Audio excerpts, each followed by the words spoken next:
Amazing. Danielle, how you feeling? I am good. I'm really good. I actually just saw you on Sunday. So Oh, no way. You saw me, and you couldn't pop up and say hello to a brother?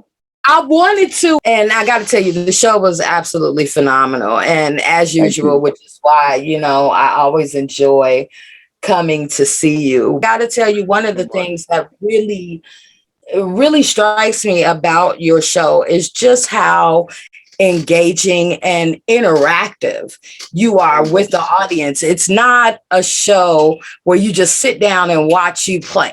You know what I mean? Right. We're gonna dance. You're gonna get Oh, out there. yeah. I love the toast at the beginning of every show. Absolutely. It's important. Is that intentional as far as how you connect with your audience? Because a lot of people who aren't familiar with your work would look and be like, oh, I don't know if I want to go hear a violinist play. What Right. separates your show and makes it different? Because first, it's not your typical violin show. Right. Like I don't even know what kind of show to call it because it's not like an R&B show. It's not a rap show. It's my show. And Right. I think what's really been like what's really been the thing that separates me from the masses is it's so authentic. You know what I'm saying? Mhm. Like, I'm out here in Hampton, Virginia for a concert, and I got asked a similar question during just an artist chat that we had with fans for this festival. And it's I show people my heart. You know what I'm saying? Like, and it's for me, it's all about the connection with another human being. Right. That really means a lot for me. It means so much to me, and I just want to make sure people have an experience. It's Mhm. like the most memorable moments. Like people talk about, oh, I remember the time I saw Stevie Wonder on stage in '75, or I Yeah. remember when I saw Michael, and these kind of nostalgic moments. I don't feel like there's enough of that created right now. So Mhm. my thing is every time I step on the stage, I want to make sure people leave with an experience and an impression, just in case. We don't know. I don't take life for granted. Who knows if that was my last show in Chicago. I want that to be a memorable experience for people. Yeah. Like, and that's what it's about. So I really leave my all on the stage, and I pay for it the next day because I be just flat out Exhausted. exhausted. Right. Oh my gosh, and literally but I'm gonna give it my all. And I definitely, obviously, have borne witness to that. One of the things that I really enjoy is the journey that you take your audiences on. You're playing your original music. You're playing some throwback hits that we just love, and the Yep. audience is singing along. Like when you're crafting your shows, like what is your thought process as you're going into, your performance? Just telling the story, letting it tell a story. I always love starting off with energy and Mhm. bringing people like all the way up. And it's just really about us, just that journey, just that story. Like it's really what it's about for me, just what do I want people to feel? Like, the common emotions are laughing, excitement, crying. It's so many emotions that we all go through. Even for me when I'm on stage. So like when I'm putting these songs together, it's like what emotion is really gonna what with this song? What am I evoking? What emotion am I evoking? And Mhm. that's really it for me. But I'd be lying to you if I sat there and told you I wanted to deep thought and nah. I play what I like to play. You know what I'm Mhm. saying? And I just put it together in a way where, okay, if this is the moment where I want people to kind of groove and feel good, it's important. And especially with my original music, I have my core audience that comes out to my show, and they come like yourself. You come, quite a few times every time I come to Chicago. So Yep. my music for the most part. My original music. So you Right. look forward to the original songs. But then there's a lot of people that have never been to my show that comes in for the first time. And with any language, you want to give people what they know, and while also giving them something new. And there's a way to do that, and I think I've been really successful in doing that by, like you said, playing the popular songs that people may know. And I'm not talking about like the new shit that people listen to on the radio. Like I'm Motown. That's Right. my Right. Right. I love Motown. I love the '90s. That's my favorite era of music, you know, 70s, 90s. That's my vibe. Yeah. So, you know, and it's I give them a little bit of that, and then I will put in a song of mine that's an original that's sonically in the same realm of that song. And then, you know, they get introduced to my music that way. And then they, you know, go home and take my music with them. And that's probably the most thought I put into my shows. Hmm. Just kind of marrying, you know, the two. Well, one of the things you mentioned during the show, you've gone through a lot of transition through COVID. You know what I Oh mean? yeah. You know, a lot of personal transitions. How did that experience the because 2020, especially, I've talked to so many artists who Yep. went through this kind of transition during COVID from shock to where's all the money going to what Yep. do I have to do next? How did you navigate through all of the things that were happening in the world with you personally and still manage to come out creating? Oh man, that's such an amazing question. Because COVID for me was a myriad of things. It was just so many things that happened. It was depression. It was joy. Mm-hmm. It was excitement. It was rebirth, evolution. It was everything in one. And I Mm-hmm. experienced it all, you know, just like the gift for me was being able to spend time with my family, you know, Right. being able to get my daughter and my oldest daughter and have her come and live with my fiance and I. And that was unbelievable for me because, you know, I'm not the custodial parent for any of my children except the one that I have with my fiance. So I get my kids on the weekend or Right. school breaks or holidays or summer. And, you know, I would see them during the week, you know, but it I would just be like fun dad. And I used to always say, like, you know, I have so much more to offer my children than just being the parent that entertains them.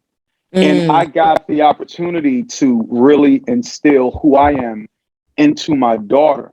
Um, and I'm talking about like I watched this child go from being insecure to Mm-hmm. being this secure human and just thriving. And she picked up two instruments during COVID and plays the hell out of them, the piano and guitar. She's That's reading books. priceless. That's Oh my priceless. gosh. And she has, I look at her and I see so much possibility. And just, I have just a restored faith in humanity through her because my faith in humanity has been thrown since, you know, COVID. A lot happened in 2020, you know, and just watching my kid and just watching how she navigates it and watching her grow and evolve. I'm like, you know what? There's still hope for people. And I don't take all the credit for that. Like her mother is phenomenal as well, you know, but there's something that's really special about a bond between a father and a daughter. And Absolutely. we got to have that for 16 months through COVID. And our relationship now is unbelievable. You know, she's her first year of high school this year. And I was just like, you know, thank you, Lord, you know, Mm-hmm. for giving me this time to sit down and really be with people. So on that side of it, it was amazing. And Yeah. then you have the other side professionally, it was a shit show. Right. You know what I'm saying? Like Right. it was an absolute nightmare. You go from being this celebrated artist around the world, you know, to collecting unemployment. Right. That's You crazy. understand what I'm saying? And yeah, Right. I had money saved up without a doubt. But I locked my money into it with, you know, with investments Right. that I Right. could not, if I took it out, I would get hit It's with gonna take a hit. 50%. Oh, Yeah. big time. So I'm like, shit, let me try to stay in front of this thing. Let me do virtual shows. I don't want my audience to forget about me. I also want to I'm like, I know if people are going through what I'm going through, the world is going through this, it's my job to like give them music, the gift of music, you know? Mm-hmm. So I wanted to immediate overdrive and just started putting together these virtual concerts and these experiences for people and just trying to stay in front of the bullet so I don't get hit by it. Because Right. I'm a serial entrepreneur, you know, and it caught up to me. Like I was burnt out by June, I was burnt out. I remember during Father's Day, I was in a hospital because I got vertigo, like, and I was extremely dizzy. I remember at a Father's Day barbecue, and I was in the hospital, and that's when everything started going downhill. In July, I got COVID, Right. and I was sick for about 6, 7 weeks, and then I fell into a deep depression at that Yeah. point. Yeah. And I was, it was rough for me. Like, Yeah. and the only way I came out of that, I remember just sitting my ass at home on the couch and just like, damn, I need to do something that's going to make me happy. And I just started listening to Christmas music in September because I love Mm. Christmas music. And I'm like, damn, this is bringing me so much joy. And I said, you know what? I'm going to do a holiday record.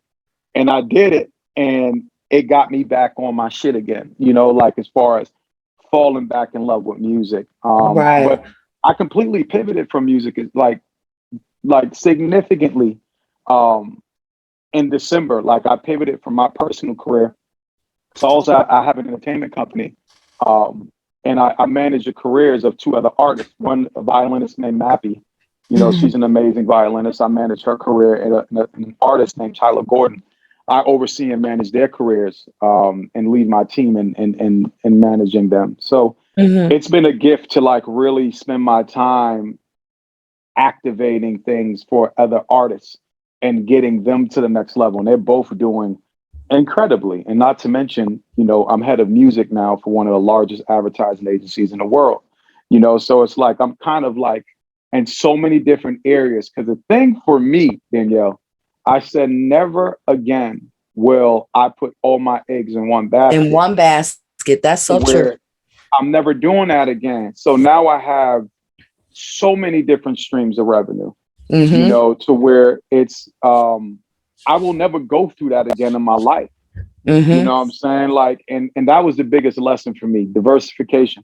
You Yeah. have to diversify your income. You can't just focus on one thing, and that's kind of been the gift. I wouldn't have noticed that if it weren't for COVID, That's so you real. know, it That changed the has game for me. been. I completely relate. It was similar experiences through the pandemic, but the notion, I tell people what I've seen with creatives through the pandemic is that they got more creative, and they went beyond their talents that people know them for and expanded into all these different areas. And I think that's the beauty of what came out of COVID is the creation that Right. happened, not just with the art, but I saw so many of my friends who are artists, particularly musicians, who started Sure. dibbling and dabbling in the filmmaking and Yep. documentary. And Yep. it just has been Yep. really tapping into those other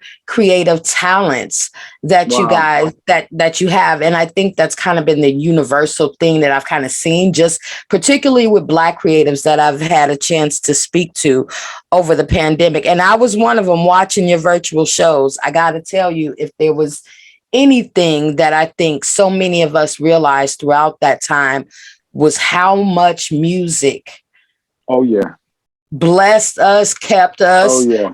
Oh yeah. connected us, because it Oh was yeah. virtual shows like yours, and even through a chat, being able to connect with people because we were so isolated. Oh yeah. Having gone through that experience, Yep. how does it feel to be back out on stage in front of audiences now? I'll be honest with you. Now it feels great, but I didn't like it when I first got back on stage. I didn't like it at all. Really? Yeah, Really? I absolutely hated it. By the time I did get back on stage, it was about 13 months I hadn't been on stage. And this was in April. And the first show back was this big festival in Florida. It was probably like 10,000 people. And, I was one of the headliners at the festival.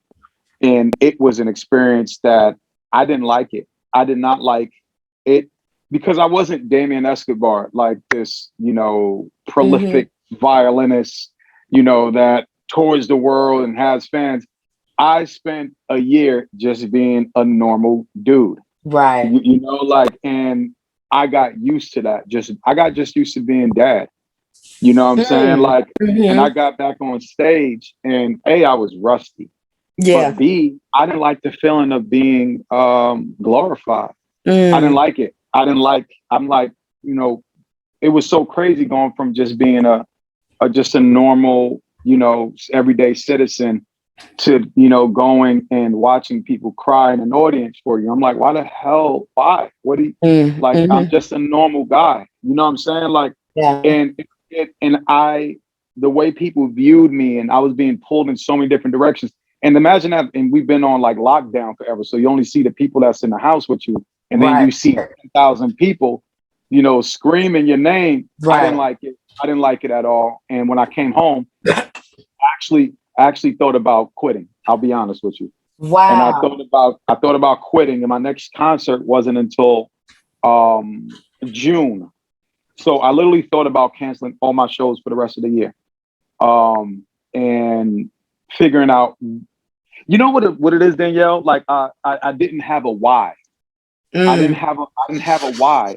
You know, like I couldn't answer like why, because I learned how to live without money and just the things that I needed. You know what I'm saying? Like I didn't need, you know, the platinum card. I didn't need, you know, the style that I had. I was making it through on $700. You understand what I'm saying? Like I was figuring it out. I was figuring it out, and I'm like, oh, I don't need all the things that I thought I once needed to bring me joy. I found joy without it. So I'm like, why am I doing this? Like, if I don't love it anymore, you know, why am I doing it? And it was like that for me, and it was tough for me for about 6 weeks. And then I remember, you know, doing a concert in Flint, Michigan, and I got my step back, and I was like, oh, like this feels good. You know, like this feels good again. And then I played in Napa, and then I was like, okay, I'm back. You know, because for me, it's like I forgot that this is bigger than me. You know, God gave me this gift to give it away. You know what I'm saying? And I saw like the way my music touches people, and those experiences that you and I discuss when people come to the show. Yeah. You know what I mean? That's a big part of my purpose, you know, and I'm just like, I got to do as much of this as I can while I'm still here, you know, and really just impact people, because people are just like so lost. You know what I mean? Yeah. People are believing in the wrong things. So I'm like, nah, let me get out there and give people something else to believe in, help them believe in themselves and repurpose. So, you know, that's kind of been my why. But it was tough, Danielle. I feel you. There were times where I had been covering as a journalist so much bad, you know what I mean? COVID, riots, police brutality, and it just put me in a very, very dark place. And it really, I had to figure out why I liked writing and telling stories, and had to pivot, you know, to telling stories that brought me joy, where it wasn't so unbalanced, because I was like, this can't be the world, you know, it was just very depressing. So I get it. I want to talk about this upcoming holiday Christmas album. What can we expect, people who love your music? What can we expect from this project? Soul. a whole lot of soul, you know, and just feel good energy. You know what I'm saying? Just like a lot of that's soul. Christmas. A lot of good vibes. You know, just but soul, you know, Jackson 5, you know what I'm saying? Like just that feel good, like that nostalgia when we ain't had these goddamn phones and we ain't have Zoom. All we had was our family and friends and a damn, you know, record player. A record player and a home phone. We had a home phone. If you want to get me, you gotta call me on my home phone. And my mama gonna put on the other line, and she gonna screen it before we talk. You know what I mean? Like getting back to that. You know what I'm saying? Like that's the vibe for this record. It's just feel good. Put that thing on and just feel good for a little bit. That's it. And that's kind of what I'm envisioning. You know, like I said, that's my favorite time of year because of, you know, I just think of our family. You know, our family gathers to decorate the tree still, and we're all grown with you know, my mom has all these grandkids, but that's what we do. We put on, well, we're streaming the songs, but we're still playing our favorite holiday, you know, our Christmas music. We're still jamming a Donny Hathaway around the tree. That's that's what this in at being able to add your record to our collection is going to be such a joy. Definitely continued success to you. Same to you, Danielle. Much appreciated. Take care. You as well. Bye now.